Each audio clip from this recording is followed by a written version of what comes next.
कुछ चीजें जो हमें नहीं पता थी, डिटेल्स आर इमर्जिंग नाउ। सबसे पहले ये जो लड़की है ये बस 11 साल की थी। She was all of 11।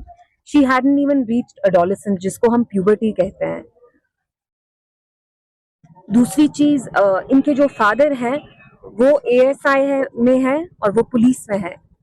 तो सबसे बड़ी वरिंग चीज ये है कि अगर ये पुलिस वाले की बेटी के साथ हो सकता है तो यहाँ बड़गाम में कौन सेफ है। तीसरी चीज, it has been establish now that she was violated.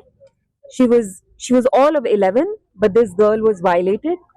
She was sexually assaulted. जिनने उनकी बॉडी देखी है, there are lot of graphic details that have emerge जो मैं यहाँ नहीं बोलना चाहूंगी, लेकिन मैं ये कहना चाहूंगी that a sick man, a sociopath, a pervert, a sexual pervert is on the loose here in Bardam. एक आदमी है यहाँ जो आदमी नहीं, इंसान नहीं, दरिंदा है, और वो यहाँ खुली छूट में घूम रहा है। जहां से ये मिली है, जिस घर से बाहर मिली है, वहां के सीसीटीवी कैमरास तक तोड़े गए हैं। एंड मैं पुलिस से मैं अंडरस्टैंड करती हूँ कि शायद वो अच्छे से इन्वेस्टिगेट कर रहे हैं, लेकिन थोड़े थोड़े लैप्सेस पुलिस से भी हुए हैं। फॉर एग्जाम्पल, जिस एरिया से वो मिली है वो घर से बहुत पास में है, 1 किलोमीटर की दूरी में है, लेकिन पुलिस ने वहां छानबीन नहीं की है। आई डोंट नो वहां छानबीन क्यों नहीं की है, और बहुत सारे केस में फैमिली को भी लगता है कि पुलिस से लैप्सेस हुए हैं। इनका ये डर है कि पुलिस खुदा ना खास्ता इस दरिंदे को शील्ड नहीं करे। ये जो दरिंदा है, ये जो सिक आदमी है, परवर्ट है, ये लड़की जो थी यहाँ, she was going to the mosque. वो मॉस्क जा रही थी, हाथ में उनके कुरान था, कुरान पाक था, और इस आदमी ने कुरान को मिट्टी में फेंका। तो यू कैन अंडरस्टैंड ये आदमी पागल है, साइको है, परवर्ट है। He is a sick man on the loose, so he needs to be arrested ASAP, क्योंकि यहाँ जो बाकी बच्चियां हैं they are also not safe. तो मैं पुलिस को रिक्वेस्ट करती हूँ, इल्तिजा करती हूँ कि ये आदमी जो है, we don't know if he is a drug addict, drug consume करके, शराब पी के उसने चीजें की हैं, क्योंकि you have to be really sick to do this to a 11-year-old girl who hasn't even reached adolescence, who's not even reached puberty. आप उनका ऐसे रेप करते हैं, ऐसे आप उनकी हत्या करते हैं। इस लड़की के हाथ में घास थी, इस लड़की के हाथ में घास थी। There were earthworms wriggling out of her nose. She was boxed in her face. Her nose was smashed. So you can understand the kind of violence and pain that was inflicted on this little child. And yet the killer, the rapist, is on the loose. He is absconding. The family wants answers. The family deserves answers. The family deserves justice. We want to know who is this sick man who has done such a barbaric act. Why isn't he being arrested? जब आपको पता है कि ये लड़की 1 kilometre ही दूर मिली है, तो आप सीसीटीवी फुटेज निकालिए। जिस घर वालों ने सीसीटीवी उनके घर पे लगा था तोड़ा है, तो सीसीटीवी का फुटेज फोन पे भी आता है, वो आप रिट्रीव करिए। And till this man is not found, none of the girls here are safe. So again, I request LG साहब, आप ड्रग्स पे भी एक प्रोग्राम कर रहे हैं, आप देख सकते हैं यहाँ पे भी शायद जिसने किया है वो ड्रग्स के इन्फ्लुएंस में ही किया है। तो आई रिक्वेस्ट यू, पुलिस आपके अंडर आता है, लॉ एंड ऑर्डर आपके अंडर आता है, please ensure there is a swift inquiry. The family doesn't have much hope because they say there have been rape and murder cases in Kashmir. We remember Shopian, Asya Nilofer case. Justice was never served, so they're extremely worried that even in this case justice will not be served and the perpetrator, the rapist, will not be brought to account. आपको नहीं लग रहा है कि अब जो है लोग जैसे नशा मुक्त अभियान चल रहा है,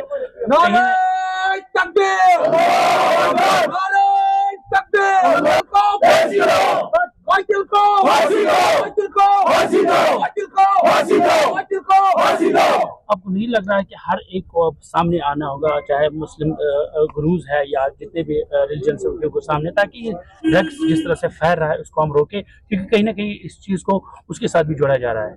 जी, there is a very clear drug opiate problem that has gripped Kashmir, and it has gripped Kashmir to the extent कि यहाँ हो सकता है जिसने किया वो ड्रग एडिक्ट ही हो, क्योंकि ऐसी हरकत तो कोई मतलब समझदार इंसान तो नहीं करेगा, जो होश में भी होगा शायद खराब इंसान। कौन सा आदमी एक 12 साल की लड़की को पकड़ के उसका सलवार फाड़ के उसकी ये हालत करेगा, कुरान पाक फेंकेगा घास में, and he'll violate a girl who's not even reached adolescence. And मैं मीडिया से अपील करती हूँ, कल से आप लोग डिजिटल प्लेटफॉर्म्स, आप सब लड़कियों की फोटो चढ़ा रहे हैं, please for click baits, for click baits, for rage baits, आप अपना वो वायरल करने के लिए प्लीज ऐसा मत करिए। आपकी भी माएँ हैं, बहनें हैं, it is the families appeal as well that you immediately delete her pictures. आप लोगों ने अपने पोर्टल्स पे जहां जहां चढ़ाई हैं, प्लीज डिलीट। जैसे भी जब भी ऐसे क्राइम्स सामने आते हैं, हमने देखा है कि उसके बाद जो है कल्प्रिट्स जो है उनको सेंट्रल जेल भेजा जाता है। लोगों की डिमांड है कि कोई ग्रेव पनिशमेंट उनके लिए होनी चाहिए। Yes, the family is also demanding कि आप ऐसा बिल लाइए which acts as a deterrent for rapists, which acts as a deterrent for people like this man, this sick pervert who's on the loose, so that it prevents them from indulging in such acts. I think even we'll have to bring more strict laws so that men understand that they cannot do this and get away with it. They cannot get away with it without having to pay a price. आपने किसी लड़की की इज्जत लूटी, उसकी family उजाड़ दिया, उसकी फैमिली को आपने कंप्लीटली उजाड़ दिया है। The mother is devastated, the father is devastated, this is the aunt, you can see इनकी क्या हालत है। So we need more strict laws, but before that we need to catch this man because he is on the run in Budgam. यहाँ की लड़कियां safe नहीं है। ये लड़की 4 बजे दिन के निकली है, within two hours she was gone. Where did she go? Where did she disappear into thin air? उनको किसने पकड़ा? We want answers. The family wants answers. They deserve answers. They deserve closure. They deserve justice. हम सभी के साथ है और ये मासूम बच्ची हमारी ही बेटी है, कश्मीर की बेटी है और मासूम बच्चे के साथ ऐसा हादसा पेश आना तो सबको लगता है कि ऐसा हादसा कहीं पे भी हो सकता है, हमारे घरों में हो सकता है।